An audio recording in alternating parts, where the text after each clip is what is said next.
Fala galera, tudo certo com vocês? Professor Ramires Tibana, Head Coach do Hércules Funcional. Estamos com mais um episódio do Papo Ciência. Bom, eu gostaria de fazer dois pedidos para vocês. Se você ainda não é inscrito em nosso canal, seja no Spotify, seja aqui no YouTube, por favor, faça a sua inscrição. Com isso, você com certeza irá ajudar no crescimento do canal, irá ajudar também no sentido de gravações de novos episódios, de mais conteúdo para vocês. Bom, o episódio de hoje será sobre o Talk Test. Então, eu trago para vocês um artigo publicado já tem alguns anos, cujo um dos autores já publicou bastante sobre esse tema, que é o Carl Foster. E o título do artigo é Evidência de que o Talk Test pode ser usado para regular a intensidade do exercício. Publicado numa revista do National Strength Condition Association, então é uma revista bem conceituada internacionalmente, uma revista muito boa dentro da área da ciência, das ciências do esporte. Bom, uh, então para que vocês entendam a importância de regular a intensidade do exercício, e essa regulação dessa intensidade ela pode ser feita de N maneiras. Nós não conseguimos estabelecer relações de causa e efeito entre o treino que está sendo realizado com as possíveis adaptações, sejam adaptações positivas, como, por exemplo, melhoria na performance, ou consequências negativas do treinamento, por exemplo, um overreach não funcional ou um overtraining, se vocês não estiverem quantificando essa intensidade do treinamento. No CrossFit, por exemplo, é muito comum realizarmos o treino do Endurance for Time ou M-Rap ou através de EMOM, para que vocês realizem, por exemplo, o máximo de repetições possíveis, no caso de metragem ou de calorias, ou vocês realizem uma tarefa no menor tempo possível, por exemplo, correr 5 quilômetros, remar 10 quilômetros ou pedalar 10 quilômetros. Isso foi muito comum no começo da modalidade, até nesses últimos anos. Era bem comum essa forma de prescrição do treinamento, sem o treinador prescrever a intensidade necessária para que o atleta trabalhasse esse trabalho de endurance. Então, se vocês realizam, por exemplo, 5 quilômetros no menor tempo possível, provavelmente vocês irão realizar um trabalho na zona 3, onde existirá uma grande produção de lactato, íons de hidrogênio, frequência cardíaca elevada, e as consequências desse treino em alta intensidade, por exemplo, maior estresse oxidativo, maior inflamação, maior necessidade de uma recuperação mais longa entre essas sessões. Então, se você não sabe a intensidade que você está trabalhando, fica muito difícil de você organizar, né, as suas sessões de treinamento e você ou o treinador entenderem o que você pode fazer para melhorar a sua performance, ou no caso, se você está em um processo de fadiga crônica, qual o melhor caminho você deveria seguir para tentar reduzir essa fadiga crônica e evitar aí um overtraining. Então, é indispensável que vocês realizem um treinamento com uma intensidade prescrita e essa intensidade prescrita de forma correta. Então, aqui no gráfico nós podemos ver se você está treinando em uma intensidade constantemente elevada, consequentemente, você pode desenvolver o overtraining. Se você está realizando um treinamento numa intensidade subótima, numa intensidade muito fraca, você também ficará bem distante aí de alcançar o máximo possível de desempenho que você poderia obter com esse treinamento. Então, se você não sabe a intensidade que você está trabalhando, você corre esses dois riscos, ou de estar treinando de forma muito submáxima, ou estar treinando muito próximo do máximo constantemente, em desenvolvendo, com a possibilidade de desenvolver, então, um overtraining. Bom, eu já comentei anteriormente, num outro episódio do Papo Ciência, sobre a distribuição da intensidade do treinamento em remadores. Mostrei para vocês que, habitualmente, esses remadores eles costumam treinar em baixa intensidade, na zona 1, ou seja, abaixo aí do limiar 1. do limiar 1, seja o limiar ventilatório ou o limiar 1 através do limiar de lactato 1, ou seja, abaixo de 2 milimols. Quando nós sabemos a divisão dessas zonas de treinamento, que nós podemos obter essas informações através de N maneiras, seja através do limiar de lactato, seja através do limiar ventilatório, seja através do ponto de compensação respiratória, seja através de métodos subjetivos, como a percepção subjetiva de esforço, nós conseguimos então quantificar o quanto de tempo você está gastando em cada uma dessas zonas. Nós sabemos que a zona 1, o trabalho predominantemente é realizado através da via oxidativa, ou seja, da utilização de gorduras como fonte principal de energia, fonte predominante, né? Nós sabemos que não tem uma via dominante, mas uma via predominante, no caso da via oxidativa, da Z2, nós temos uma utilização mista aí de carboidratos e de gorduras, e na Z3 nós já temos uma grande utilização da via energética glicolítica, grande produção de lactato, de íons de hidrogênio e uma baixa duração nessa Z3. Então, quando nós realizamos esses testes incrementais para determinação de limiares, para justamente o treinador conseguir quantificar o tempo que você está trabalhando em cada uma dessas zonas. E existe um ponto crítico em relação aos modelos de prescrição de treinamento baseados em valores máximos, como, por exemplo, a frequência cardíaca máxima ou o VO2 máximo. Então, isso aqui já é um artigo antigo, onde eles mostram uma grande variação no limiar de lactato quando os voluntários estavam realizando o treinamento com percentual de VO2 ou percentual da frequência cardíaca máxima. Ou seja, quando eles compararam esses percentuais, ou seja, 75% do VO2 ou 85% da frequência cardíaca máxima, eles observaram que para alguns indivíduos essa intensidade baseada no VO2 ou na frequência cardíaca máxima já estava muito acima do limiar anaeróbio, medido através do lactato, ou para alguns já era um valor muito submáximo, bem abaixo do limiar de lactato. Então, isso mostra que essas ancoragens baseadas em valores máximos, como o da frequência cardíaca ou do VO2 máximo, nós temos esses problemas porque você acaba colocando os indivíduos de forma similares. Então, para alguns indivíduos, você pode acabar acertando esse limiar de lactato, para alguns indivíduos, não, ele estará acima desse limiar de lactato, para outros indivíduos, eles estarão abaixo, muito abaixo do limiar de lactato. Então, prescrição de exercício através da frequência cardíaca máxima ou através do percentual de VO2 tem esse problema em relação a essas zonas metabólicas. E nós sabemos que os modelos hoje considerados como padrão ouro são os limiares ventilatórios, o ponto de compensação respiratória ou o limiar de lactato. No entanto, nós sabemos que para você quantificar o limiar de lactato, seja através do limiar ventilatório, o limiar aeróbio, seja através do limiar de ventilatório, seja do ponto de compensação respiratório, ou seja através do limiar de lactato, máxima fase estável do lactato, são métodos que, para a grande maioria, eles acabam sendo inviáveis, em virtude do alto custo dos equipamentos, para que o avaliador ele tenha acesso e, consequentemente, consiga fazer essa avaliação em seus atletas ou nos seus alunos. Dessa forma, existem modelos alternativos para realização desses testes, né? Então, são os testes realizados através de escalas, como, por exemplo, a percepção subjetiva de esforço, o talk test, ou a feeling scale, que também é uma outra ferramenta que tem sido utilizada para a determinação desses limiares. No caso do artigo, o objetivo foi avaliar o talk test, se ele realmente era uma medida validada cientificamente para quantificar esses limiares.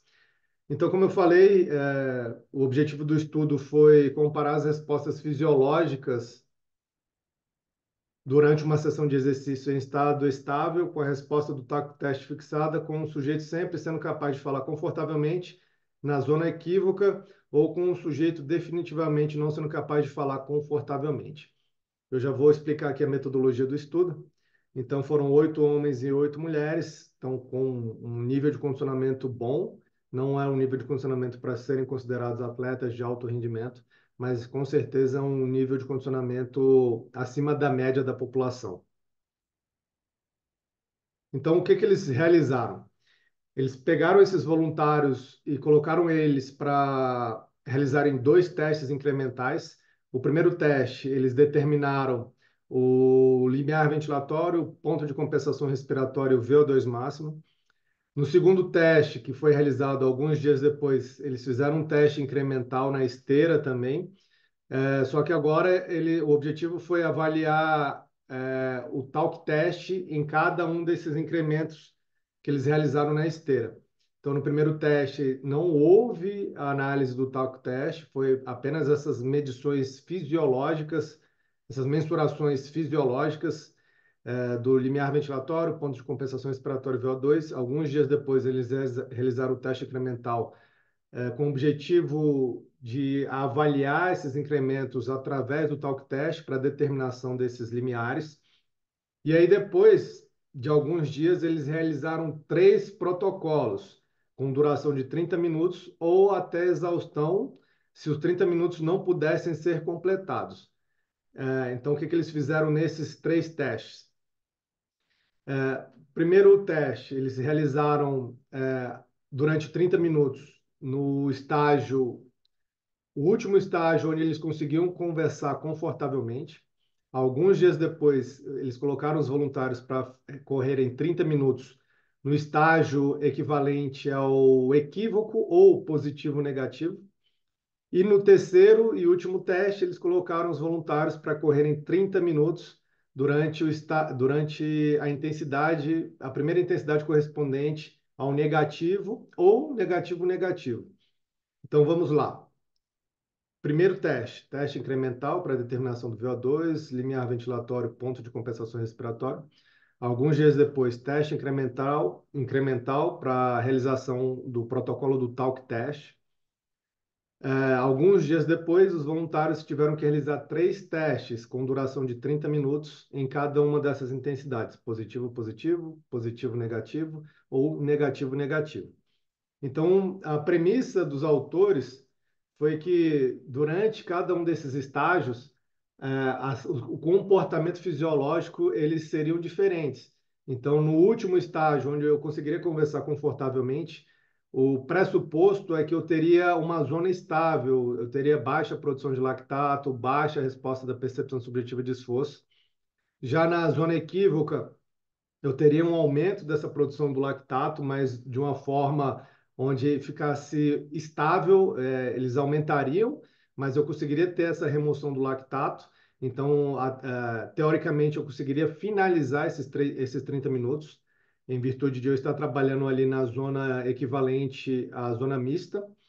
E no último estágio, seria um estágio onde eu não teria uma estabilidade desse lactato, eu teria uma produção e um aumento contínuo desse lactato em virtude da baixa capacidade de remoção desse lactato.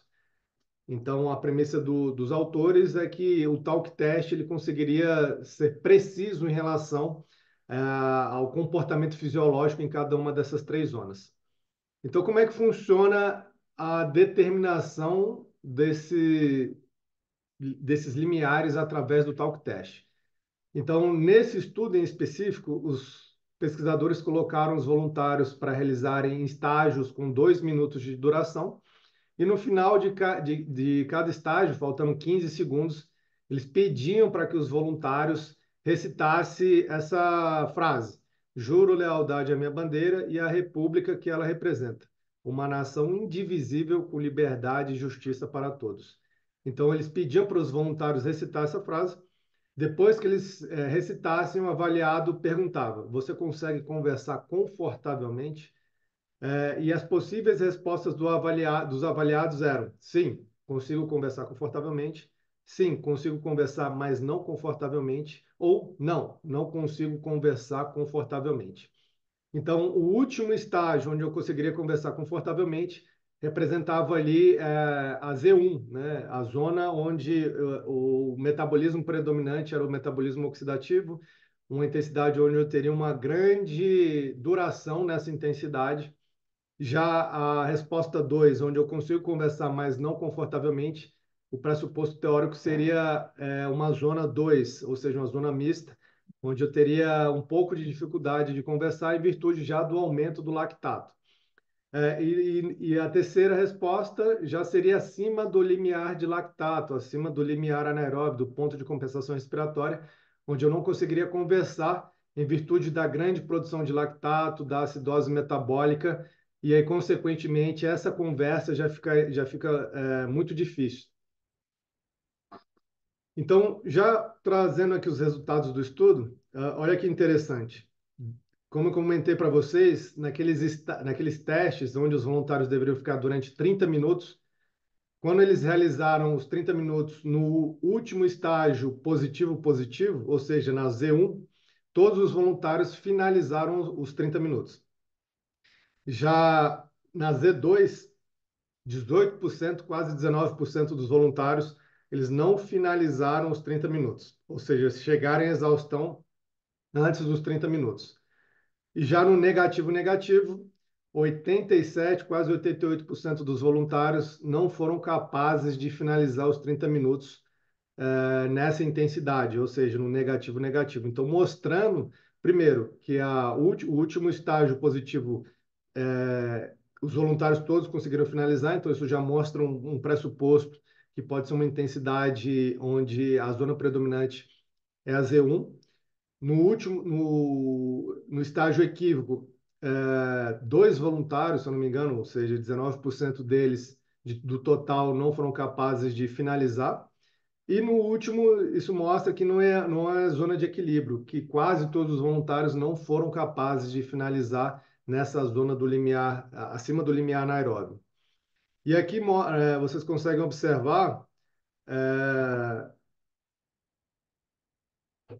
o comportamento fisiológico do lactato e da percepção subjetiva de esforço, da frequência cardíaca durante o estágio negativo, ou seja, acima do limiar de lactato. Então, como vocês podem observar aqui, não houve equilíbrio no lactato, o lactato sempre estava aumentando em cada teste que eles faziam, ou seja, a cada 10 minutos, no minuto 10, no minuto 20, no minuto 30. Já no minuto 10, o lactato já estava batendo 6, então isso já mostra que era acima do limiar de lactato, se a gente considerar o limiar fixo de 4 milimols. A PSE também não teve estabilidade, chegando ali já no minuto 10, próximo de 7, finalizando o teste dos 30 minutos, próximo ali de 9. Então, isso mostra que no estágio negativo, ou seja, onde eles não conseguiam conversar confortavelmente, o que aconteceu foi que não houve o equilíbrio desses marcadores fisiológicos. No estudo, eles mostram também esses gráficos com a zona do último positivo, ou seja, o positivo, eles mostram uma baixa produção de lactato estável, a percepção subjetiva de esforço estável também, frequência cardíaca também estável. Já na zona 2, no ponto onde eles não conseguiam conversar, mas não confortavelmente, teve um aumento dessas variáveis, mas acabou acontecendo um pouco de equilíbrio. Obviamente, mais equilíbrio do que a zona negativa, em menos equilíbrio do que a zona do último estágio positivo. Então, isso mostrando que esse tipo de teste é um teste que ele é capaz de fazer distinções entre cada uma dessas zonas. Então, trazendo as conclusões dos autores, eles mostram se a capacidade de falar confortavelmente for mantida, a intensidade do exercício estará dentro dos parâmetros amplos da frequência cardíaca, lactato e PSE para o treinamento aeróbio em estado estável. Se a capacidade de falar confortavelmente for equivocada, então os parâmetros amplos de frequência cardíaca, lactato e PSE para o treinamento na máxima fase estável do lactato provavelmente serão satisfeitos. Se a fala confortável estiver claramente ausente, então a intensidade do exercício provavelmente estará acima da máxima fase estável do lactato e provavelmente na faixa apropriada para Z3 ou para o trabalho intervalado aeróbio.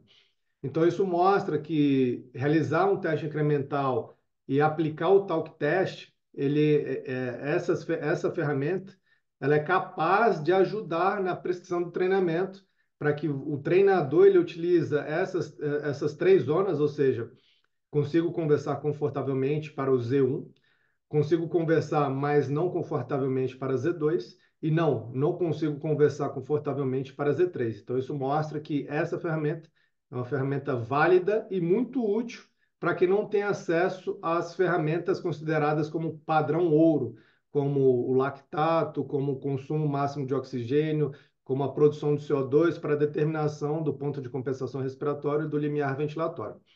Bom, então é isso. Espero que vocês tenham gostado e caso tenha algumas dúvidas em relação a como aplicar esse teste no ambiente do fitness funcional do CrossFit, escreva uma mensagem aqui no vídeo que com certeza eu irei ajudar vocês. Então é isso. Valeu, pessoal.